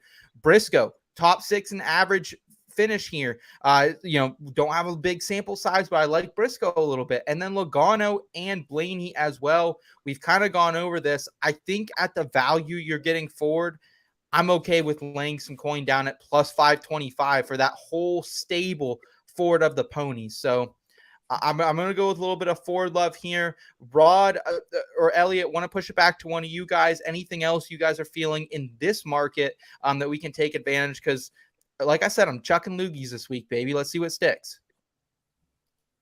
I'll save mine. I got a special. I'll save it because we're going to get to another segment in a second. So I'll save my special for that. All right. Elliot. I find the groups interesting. They've made me more money these first couple of weeks. I've really been heavily betting on this. I've got 2 groups we can bring up here. Group B on Caesars.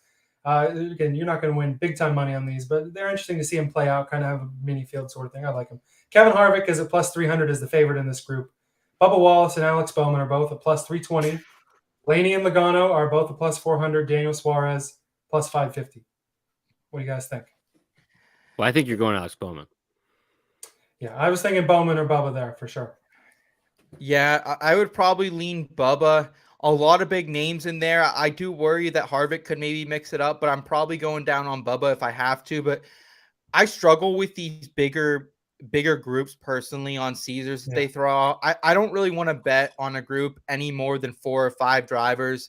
And so that's just where I am personally, but I don't mind that. Derek, do you lean any way here before Elliot throws out another one? Probably don't. I think there's too many sneaky cats in this one that'd just be like, I'm stressing the entire race watching that. Yeah. With Logano, Harvick, Blaney, and Bubba. Suarez. I mean, we were discounting Suarez, I think, a little too much this week. I mean, he's still fast.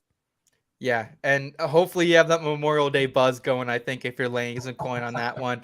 Elliot, what else do you have for us here in this market, my friend? Well, that's the fun part about the groups. You don't necessarily have to lay a lot of coin on them, but they're kind of interesting, sort of subplots within the race if you got a couple bucks on somebody. I'll go with one that's probably going to run closer to the back of the field, but also interesting. Not very long odds here either. Eric Almirola is the favorite of Group G on Caesars at plus 200. You got Jimmie Johnson at plus 210. Or if you're not feeling either of them, Ryan Preece and AJ Allmendinger are both plus 285. Now, I know I've talked a lot of shit on Jimmy. I think he's probably the favorite in this group. Yes. Yes. That's my answer. Yes. I don't mind backing on Almirola in that one, honestly. And I like Jimmy. I just worry that Jimmy might get caught up. Just the luck that he's kind of had this season. So if I did see that group when I was looking through the last couple of days, Elliot, and if there is one group I'm getting down on, it's Almirola in that one. But Jimmy, fine case as well. Anytime you can go against like guys like AJ Allmendinger right now, he just doesn't have the speed. So I'm completely fine with that. Derek, anything else you're seeing in the specials or anything else from on the NASCAR side of things that we should maybe be paying attention to as we approach the weekend here? Can we do a gentleman's bet? Seth, you're on Almirola. These two are on Jimmie Johnson, and I'm on Ryan Preece. Best man wins. Yeah, gentleman's absolutely. Agreement. Okay. Yes, sir. Well, if we want to split all ways, Rod, and I'll take Allmendinger long shot. Okay. I like that way a we bit of split it up everything. evenly, 4 guys, 4 drivers. Why not? All right. I like that. That's true. No, I don't think anything else right now. I'm a big practice qualifying guy, so I really like to look at the metrics. It feels like there's nothing out there right now to grab necessarily. I do like the Ford 525 is just way too much for a manufacturer, especially for any new bettors out there that are looking to get in on a little coin this week. That's a tremendous bet because you get the entire manufacturer group. That's just a high number. But there's nothing else. I mean, we touched about a lot. So from a betting standpoint, when it comes to NASCAR, I'm going to wait the rest of the card until practice. I love it. And Derek, you have a post-practice podcast that you usually put out. And that's something I'll listen to on Saturdays or Sunday mornings. I'm kind of getting ready, fixing the Joe, maybe dumping a little Bailey's in there. You know what I mean? Getting ready for the day. So I highly recommend, I don't think anyone else is really doing that. So definitely tuning to Derek's podcast on Sunday mornings, Saturday nights, and get that information in, guys. Elliot, let's do something new here, though. We haven't ever done this, but this is such a fun weekend, man. And I'm lucky that betting pros, they kind of tapped on me this week. They said, hey, you got some bets for Monaco. Do you have some bets for the Indianapolis 500? And I told them straight up, these aren't my comfort zones, but they pushed me outside my comfort zones, and I laid some coin out there on them, put out some best bet articles. So let's first start with Monaco here. Rod, you obviously have an F1 podcast. So what can you tell us about this race that we can learn a little bit from a betting standpoint and maybe take advantage of as well? Well, this is the crown jewel of the F1 circuit. This is definitely the Coke 600 of theirs, the Indy 500 of theirs. Monaco is always one of those special events that comes through. It's a shorter track than most, so there's a lot of intense action on this, which is why it's such a highly entertaining track. A lot of trouble. This year, there could be rain, but F1 actually does have rain tires. And so basically, even if they have to wait 45 minutes to get the race in, they're still going to put those intermediate race tires on and go out and race in the rain. So definitely, that doesn't scare them at all. And they will run until the clock ends. It doesn't always mean that it's the full length of the race, which is 78 laps. So the thing about it too, this season especially, it's been Red Bull. Like, I'll tell you right now, it's been Sergio Perez, it's been Max Verstappen, back and forth all season long. But this track is the great equalizer, and there is an opportunity for some folks, which is why when you go to look at the books, if you've never seen an F1 betting book before, you may look at Max Verstappen. I know you may look at Max Verstappen at plus 115 and go, wow, that's low. But let me tell you right now, on a normal track, on a normal circuit, he's at minus 200 sometimes. He's at minus. Yeah, well, let me put this in perspective for you and prove your point here. I was looking at the Vegas odds first. I was like, no, they're not at Vegas. They're at Monaco. For Monaco, he's the favorite on Caesars at plus 125. He's the favorite for Vegas at minus 225. I'm telling you, it's because that is how much of a waxing you can put on the field on a day-to-day basis. But because Monaco is a unique track, and there's only one DRS zone in this, which means they can open their back flap up and gain about 7 kilometers an hour on the competition.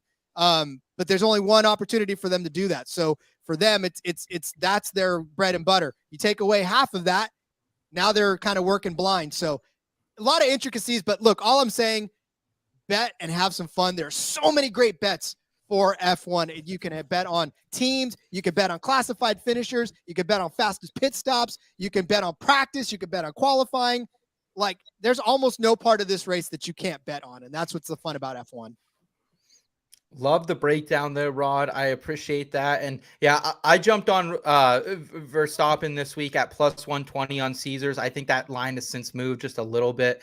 But this is something, again, I'm looking forward to waking up on Sunday morning, probably a little bit hungover, trying to nurse myself back to health and getting down with some F1 here. Derek, I know, again, that we are NASCAR bettors. We are part of the NASCAR gambling industry here. But do you have any thoughts on this race? Anything that you've laid out, or maybe you suggest we do lay out over here in the Formula One world? Totally new world for us.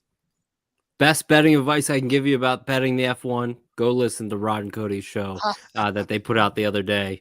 I don't know near enough. I couldn't tell you what's a betting edge and what's not.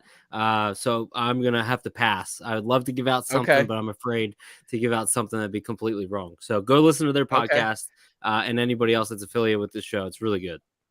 Okay. I will round us out here before I hand it off to Rod to give us one of his heaters here for F1.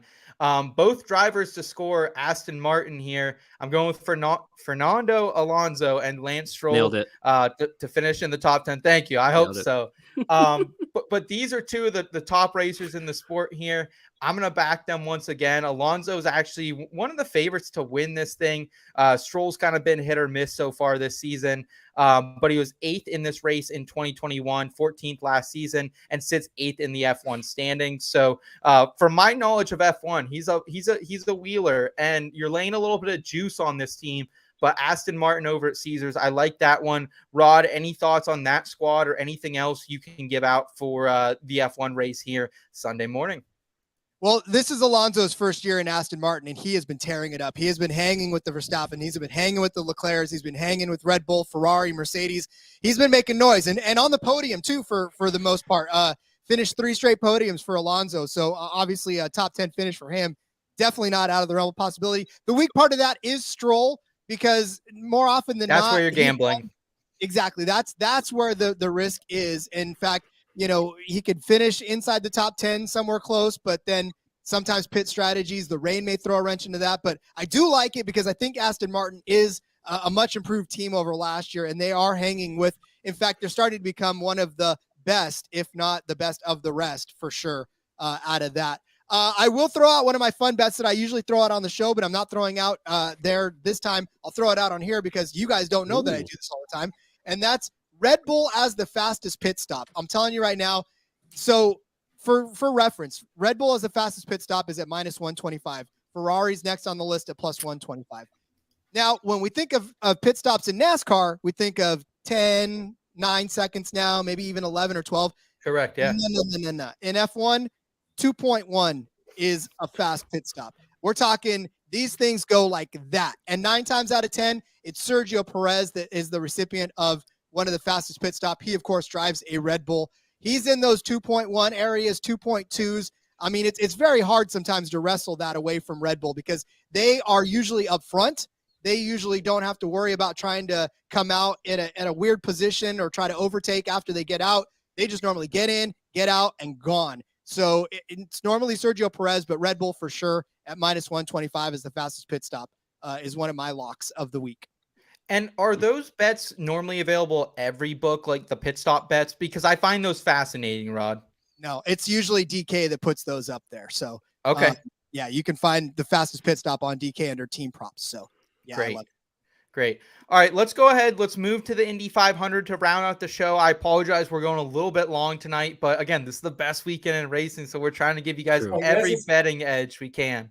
I was going to mention this at the end, but you brought it up. It's the longest race of the year, Coke 600. Last year's Coke 600 was the longest race in NASCAR history. We got the longest back road in history for you. Hey, I'm loving every minute of it. I love it. All right, let's go to F1 here. And man, Indianapolis, they know how to host events, and it is no different than the F1, the greatest spectacle in racing. This is going to be your early afternoon dosage of racing. So you're probably feeling a little bit good. The ibuprofen's kicked in. You know, you're ready for that mid-afternoon screwdriver, margarita, whatever you're having here. Rod, tell us a little bit about Formula One and what we can expect from IndyCar, Seth. I think we're sorry. Yeah, sorry. IndyCar series. F1's in Monaco, then IndyCar. Yeah, sorry. Tell us a little bit about IndyCar here, Ron, what we can expect from the 500. Well, obviously, IndyCar on an oval is always a spectacle to be seen. These cars, they start 3 wide. When they start, it's a triple car front row, triple all the way back to the back. But these guys, you know, it's a completely different discipline for them on ovals. And we saw it with Jimmie Johnson last year. Everybody thought that Jimmie Johnson was going to be good on the ovals, and unfortunately that didn't translate very well to that. So yeah, you're going to see obviously a lot of the same drivers kind of dominate. We're looking at like Scott, we're looking at Paulo, we're talking, you know, like I said, Scott Dixon's going to be one of the favorites. Pato O'Ward is around the front too as well. Obviously I'm not as well versed in Indy as Cody is, but I do get into it when it's the Indy 500. Okay. Derek, as a NASCAR bettor, is there anything that you're taking to IndyCar, anything you're laying out? Obviously some familiar names as far as teams and but teams here at least in IndyCar. So anything you like here as we head to the America's Heartland, as I call it? Oh, absolutely. Yeah, there's stuff here I like the IndyCar, the Indy 500. I love. I'll lay coin on like a number of outrights, you know, before the race just to watch something. But there's a prop that I do like. It's a top 10, and there's no reason why. And Rod, maybe tell me why I'd be wrong. But Joseph Newgarden and Scott McLaughlin at minus 115 just to finish top 10. There's 33 cars. You kind of whittle it down. There's probably 20 competitive cars. So they're in one of the best premier, and Newgarden, he just went out and won Texas not too long ago. Love that. So we know that they have speed. This is Penske's place. This is Rogers' Playhouse. So I like that as a top 10 number. Parlay it with a matchup or something in NASCAR. Yeah, you nailed it. That's exactly right. Everybody's on Penske this week. That's basically where most of our bets were. And I don't even think we meant it to be that way. It's just when you dig into the research, that's what car keeps popping up, and that's where you got to lean is toward those Penske cars. Interesting. Well, we're on the same page. Rod, continue to think alike. As we're kind of on Penske here, how do we feel about Will Power, top 10, minus 117? This is a guy who's won this race before as well. A little bit hit or miss, but he does have a top 10 rate at the Indy 500 of 47% in 15 starts. This was, I mean, maybe the days of Will Power have passed, but I will say, like, as a fringe IndyCar guy, he's a name that always kind of comes up here, and I feel like I want to get behind the veteran Aussie here. So look, as far as top 10 finish, he has done that 3 times this season. He finished 7th at St. Petersburg, 6th at Long Beach, 3rd at Birmingham, and 12th at the Indy Grand Prix. So he has finished just outside of the top 10 in Indianapolis, not necessarily, of course, on the oval, but Yeah, I don't think it's a too far out to expect him to try to do it again, especially on a track where he has had some success in the past. So again, a lot of these veteran drivers, they get up for this race. This is the race that they want to show and improve, Okay. Before I hand it back to Derek for any following IndyCar bets he has, Elliot, any thoughts on just the vibe of this race or anything that you were interested in here looking at the market? I know we're venturing into a totally new world, so it is a little tough to feel confident with this. Yeah, I mean, I don't watch a whole lot of either F1 or IndyCar. I'd say I lean more toward IndyCar than F1, and I will watch the Indy 500 when I can. The Caesars also has them pulling it up here. They're really into this, triple race weekend, best weekend in motorsports here. We'll circle back to F1 real quick. I see this one seemed obvious to me, especially now that Dixon is still one of the favorites, which I wasn't quite sure. I saw he was a little lower in the standings than I'm used to with a guy like him. That Verstappen winning at Monaco and Dixon winning the Indy 500 is a plus 1900, which I think is pretty solid odds for two guys that are favorites here. These are for, I'm a casual fan of both of these. If you're a casual fan of both of these as well, you may not go dig into the top 10s the same way you would with NASCAR, but some of these odds boosts are kind of interesting. Another one here I see Team Penske to win either the Indy 500 or the Coke 600. It's only plus 400. That's a lot easier. That's not going to make you a whole bunch. What was the number on that, Elliot? Only plus 300. So not spectacular, but still all right, That's cool. And again, this is a race where a lot of veteran drivers get up for it. If you're not really watching IndyCar, some drivers will run either part-time or even just a one-off to run the 500. Yeah. I believe Tony Kanaan is one of those guys. Yes. Prepping for it to be his last Indy 500. They give him an odds boost at plus 2,000 to win the race. These one-offs don't always win. Sometimes they can. I believe Elio Castroneves was not full-time the last Indy 500. He won, which was 19 or 2020, I forget. Dan Weldon won it as a one-off / part-time in 2011, although that took a little bit of luck in turn 4. These things can happen, and at plus 2,000, if we're out here throwing out long odds for Jimmie Johnson, why not do it for a guy like Kanaan at the Indy 500 too? I love it, man. Elliot's getting in the spirit here. We got Chris in the chat getting in the spirit. He says, I'm just waiting for the books to post Kyle Larson Indy 500 2024 outrights. Man, that's going to be cool. That is going to be cool. 100%. We got Rye saying Larson just jumping into an IndyCar and winning. Who knows with this guy, man? It wouldn't surprise me, but guys trying to do the double, NASCAR guys coming into the Indy 500. We've seen it with Kurt Busch. He did all right. We've seen it with Allmendinger back in his heyday. He did all right. Those guys to win the race, I don't know. Larson competing and leading laps, though, wouldn't surprise me next year. We got Rye also saying, does Rod have a fresh cut every single day? Rod, you always do have immaculate hair coming in here, man. Are you getting some type of army cut regularly? What's the deal with this? Well, unfortunately, yeah, the Army does not allow me to have the nice long hair that I've grown accustomed to when I was a civilian. So, yeah, I've got to go in every couple of weeks to get this thing touched up because I do stuff every day with the Army. So, unfortunately, like I said, they don't like me looking like a shaggy dog, so I got to get in there. Love it. Derek, what else can you unload for us here as we close out the Indy 500 market? Yeah, there was one other play that I liked. It's a plus money matchup. I really like some of the two lead a lap. You mentioned Helio, he's plus 130, but Connor Daly caught my eye. He's a guy that is traditionally known to kind of do well here at this track. Plus 125. He's in better cars in IndyCar than he is in NASCAR as well. Keep that in mind. Most NASCAR people will think of Daly in the number 50 TMT shitbox. He's in better I lost $50 on him because he at Daytona somebody wrecked out and he was 2 laps down and he anyways. Bad. I think that was maybe Austin Hill wrecked out and he was the beneficiary, which was I think you're right. Yeah, so they had a track bar loose or something. Anyways, Connor Daly. So now that I'm saying this, I don't want to bet on him now. But anyways, plus 125 to lead a lap. I like that a lot. But it's just really cool. We see so many options to bet in F1. We also see them in IndyCar. NASCAR obviously has a bunch as well. You can get creative.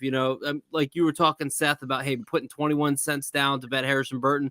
You can get creative, have some fun. It's a long day of racing. It's a marathon, but it's a lot of fun to kind of watch things happen. So bet responsibly. But that's what I might do if I can find that pit stop, and I haven't found it yet, Rod. I'm gonna get on that for sure. Oh yeah, it's definitely a good one. Although I do have one. You talk about getting creative. This is a fun one that Caesars already threw out. I've got a parlay.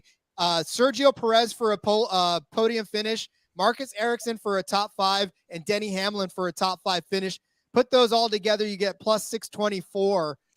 And listen, Denny Hamlin, a top 5 finisher at the Coke 600. Come on, that's probably going to happen. Marcus Ericsson, a top 5 finish in Indianapolis. The guy just won the last race that they ran this season in Indianapolis, or he won the Indianapolis 500 last year. I'm sorry. So expect him to get a top 5 finish this season as well. And then for Sergio Perez, it's either been first or second for this guy. He hasn't finished worse than 5th all season long. So I'm telling you, a top 5 finish for Sergio Perez is almost about as lock as you can get. So for all 3 of those guys to finish inside the top 5 in their respective race series at plus 624, I love that one. Is that at Caesars, Rod? That is at Caesars. That's one of the featured ones that you can find when you click on F1. I like it, man. And like, I'm just happy that Caesars is like giving us what we want and like give us some cross sport stuff. Like, I think that's fun. And like, there are people, degenerates like us, who we're going to be watching, all day long, all of these series, even if it's not our traditional betting standpoint. So I like that, Rod. I'm going to throw out my last bet of the night here. And if anyone else wants to throw anything out, feel free to. I'm going to say something here that I don't get to say much in NASCAR. So we're saying it in IndyCar, baby. I'm backing Chip Ganassi Racing to win the Indy 500 plus 180. And we've kind of talked about some of these names early on here. Alex Polo, help me out here, Rod. I think it's Polo, right? Polo. He's the favorite coming in here. He's on the pole. He's a Ganassi driver. Scott Dixon, a veteran, third best odds to win the race. He's with Chip Ganassi as well. They also have, as Rod kind of mentioned, Marcus Ericsson, who's rolling off 10th, but he does sit in 3rd in the standings, won this race last season. And then we also have, oh man, so bad at names here. Takuma Sato? Takuma Sato. Loved it. Nailed it. Thank you. He's a former Indy 500 champ as well. Yeah, 2-time winner. 2020 and 2017. So I'm going to back Chip Ganassi because we don't get to do it in NASCAR enough.